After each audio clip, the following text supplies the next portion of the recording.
Hello guys, it's Pat from Pat back at it again, and today we are here with Tristan Taylor. I'm so happy to use this character.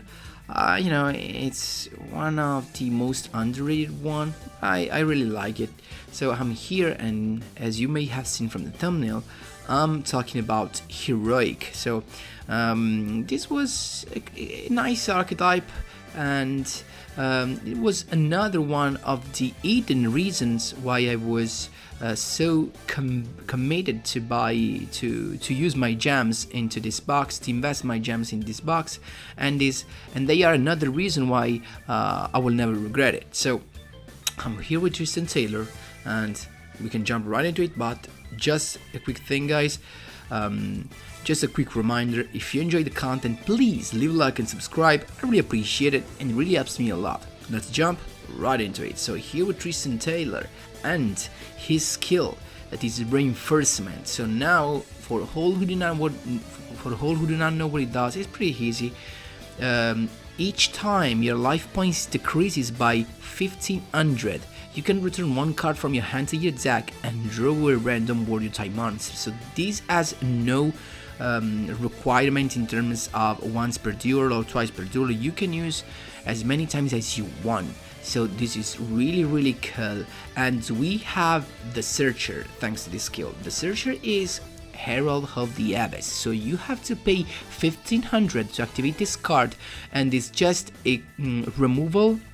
That is, it's not a distraction, so it works. It was, the best card to use against Cocytus because it does not target and this does not destroy. It just sent to the grave. And the beautiful thing about it, as you will see in the replays, guys, is that Forbidden Lens does not work to protect your monster against this. And you know why? Because this spell card does not affect your opponent's monsters. So you might see right now that I'm crazy, but that's how it works, and it's pretty easy to understand when you read carefully the text right here. So it says, pay 1500 and blah blah blah. You choose a monster attribute, it's fine. Your opponent must send one face-up monster with the declared type and attribute from their field to the grave. So this spell card affects your opponent. So this spell card will only affect your opponent, not his monster. So because he's got to choose which monsters has to send. And I know they're forced in sometimes when they only have one monster, or they just first because it's you to choose the monster type and the attribute. But technically this card affects your opponent. So that's it. That's why, as you will see in the replays, Forbidden Lens won't protect your opponent's monsters. That's it. And so we get to remove a monster from the field, and we get to search. We get to search for another warrior type monster. Then we have the Couple Hatronade. I don't know, I don't think they will limit it to something of this. I've already seen the Duel Links Bastex version. It is an OTK one with the equip spell card, the bow, if I'm not wrong, and that can really be hit. I mean, it's an OTK version, so and it's pretty easy to bring out, so I think they will hit that for sure. But this one should be okay. I mean, we have the Tronade to care for. Of course, you can use your Destiny draw, but I preferred this alternative where you can just have this search and go into a more control monster, because the control monster I'm talking about is KUSANAGI. It's like another Shein, so it's basically a Shein, but only with the trap card. And the thing is that he gets a boost also, because when he negates a trap card, he can negate the trap card during other player's turn by detaching one Xyz material. You negate the activation, and this card gains 500 attack. So he can end up with a 4k attack because he has 3 Xyz material. So I really like it.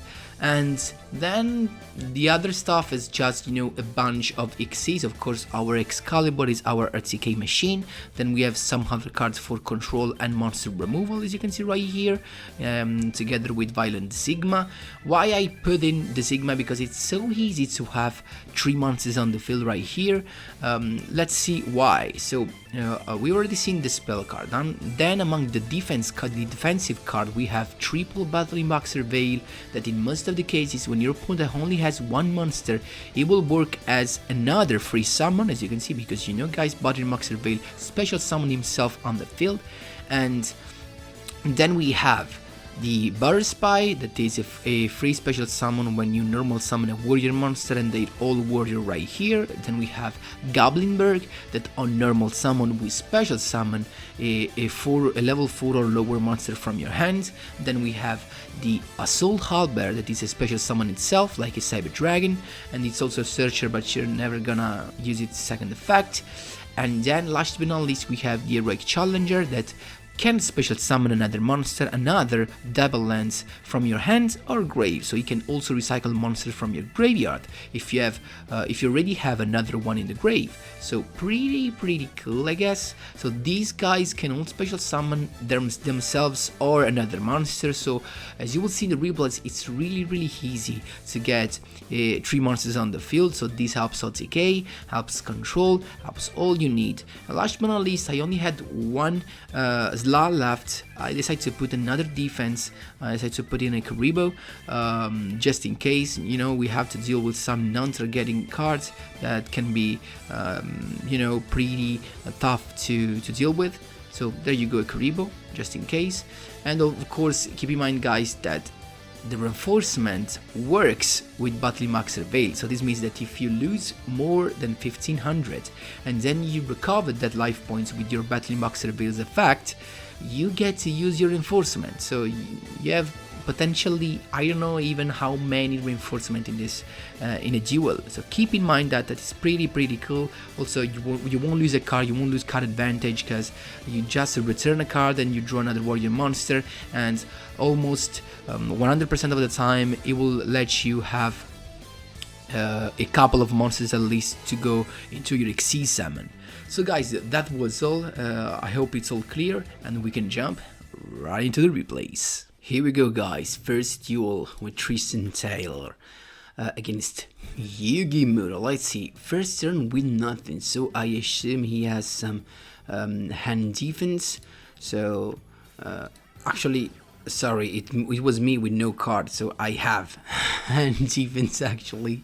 Sorry for that. He started with combat contact and then no cards at all. So now, you know, guys, I am a Neospecian fan, so if he does not play anything and he has nothing on the field, I expect him not to have a classic hand defense like Karibo or something like that, but I assume he has the trap card next. Now, for all who do not remind that, it's a trap card that when you do not control any cards, you can activate that from your hand. Really beautiful cards, and I assume that he just has that in his hand, so that's why he's confident without, you know, activating nothing. So that's why he passes his turn. So I took the perfect pick. So as you can see right here, with Goblinberg, another warrior monster, and Butter Spy, you have all you need to go into a triple monsters on the field, triple summon. There you go. Butter Spy special summon, then Goblinberg's effect is summon the Heroic Challenger double lens, exceeds Shogun into Kusanagi. Why did I go into a Kusanagi and not an Excalibur? Because I knew it, guys. I knew he had the next, and if I used the effect of my Excalibur to boost him to 4k, he would have activated the next and prevent me from OTKing him. So I went with Kusanagi so that I can just negate his next trap card, and that's what I did. It didn't activate in that turn. Then just a set monster and it passes again. Then heroic lancer. Now a bad thing right now is that because it didn't activate the trap, I couldn't detach the double lens that I had among the Xyz material of Kusanagi. But if I had to do it now, I would have had a double lens in the grave, so I will have a double lens effect to go in play and special summon the lens in the grave back on the field and another Xyz summon. That's how beautiful double lens is. So I went in and there you go, as I actually expected. He activated next from his hand, and my Kusanagi says no thank you, so I detached one, negated, but it turns out he has another one.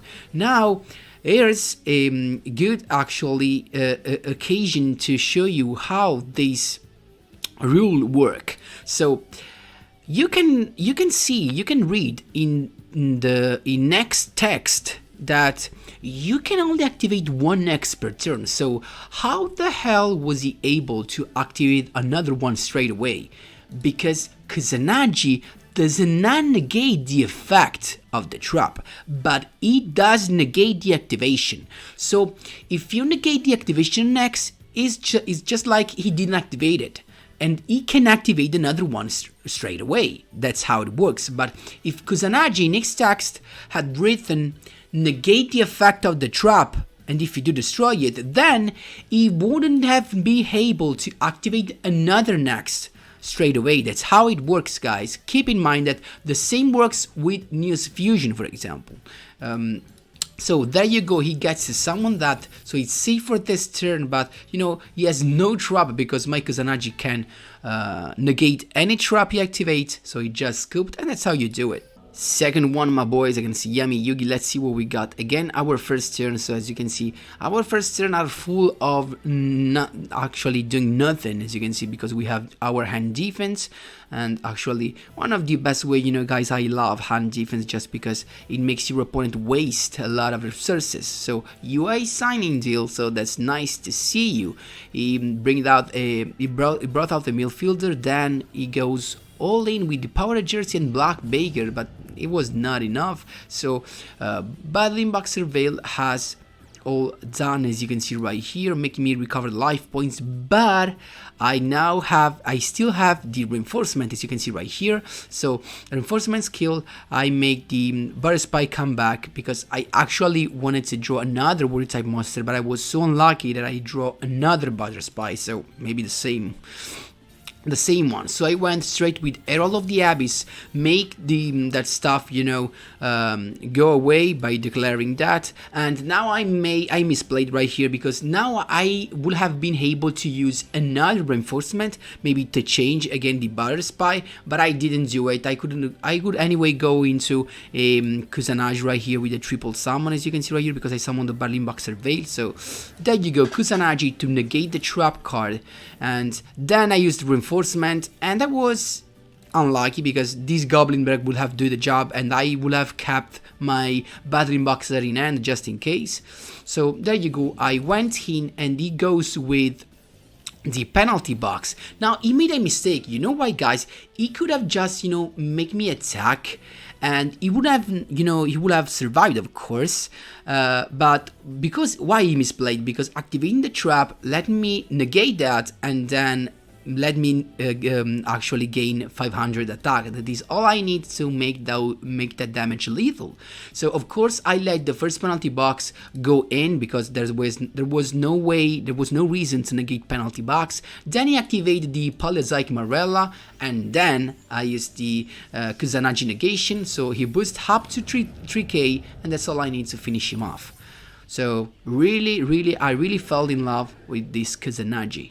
So guys, I hope you're seeing this, because this is so cool and it's just so quick. So it's him to start. It's an old ban list, so he's not respecting the new ban list, of course, because that ban list will actually go in play in a week, I guess. Yes, on the 10th of May. Yes, just in a week. So he went all in with Angon Mac, and as you can see right here, level augmentation with H-Shell. So maybe this is the deck that is actually dead, because of the ban list. So we got right here a draw with Ishal and a 4200 attack monster that makes all my cards into the grave being banished. So pretty tough to deal with, of course, but not for us. There you go, Herald of the Abyss, and look at how he misplaced right here, because he used his lens because he thought he could save his Zangon Mac. But of course, as I explained to you guys in the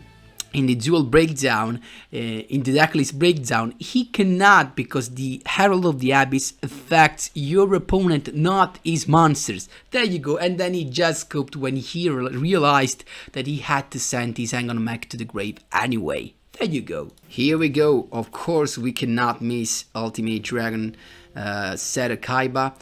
Turn 1, nothing to do right here because we didn't have a thing. So now you're going to see how good it is to have both Atronade and Herald of the Abyss. It's just, you know, an easy ATK right here is about to come, but he does not know. He still does not know. So Blue Eyes White Dragon, a set card, and boom, Atronade. Then before using Herald, special summoning the Heroic Challenger right there. I actually normal summoned him because I wanted to trigger the effect of Butter Spy. Then Herald of the Abyss to get rid of the Blue Eyes, Xyz Shogun, Excalibur, and you know what's about to happen. Double detach, 4K, and he's scooped. That's how you do it. Last but not least, interrupting a 6-win streak of our Blue Eyes player. There you go, it's him to start, and I have my Atronade, so you know how it is, he's gonna beat this thing. So, Sage with the Eyes of Blue, adding the stone back to his hand, a couple of sets, and you think it's done, but it's not. Atronade hitting that, and then he can just cope right away. So, a Soul Harbor, then Goblinberg, and they also have the triple monsters on the field, but I decided to go just with the Excalibur because it's all I need. I'm sure he's not playing any hand defense, and there you go, that's how you do it. He surrendered. So guys, this deck is a lot of fun, and I think we have a very good chance of not being hit by a future ban list. You know, I actually think, as I told you guys before in the video, I think that the one that Duel Links best decks showed us, it's of course insanely stronger and insanely quicker than this, because that to keep spell, it's just broken with Excalibur. I think they're gonna hate that because actually that keep spell is just, if I'm not wrong, a rare card, so they are more likely to, you know, to eat that.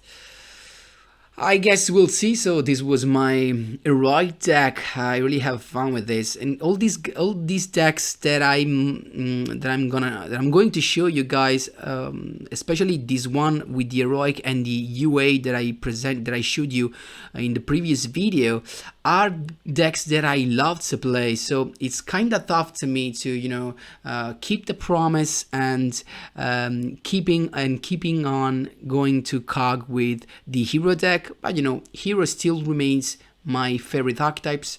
So I guess also you're going to see another cog deck, another hero cog deck also in this month. So guys, that was all. Thanks a lot for watching, and as always, see you in the next one.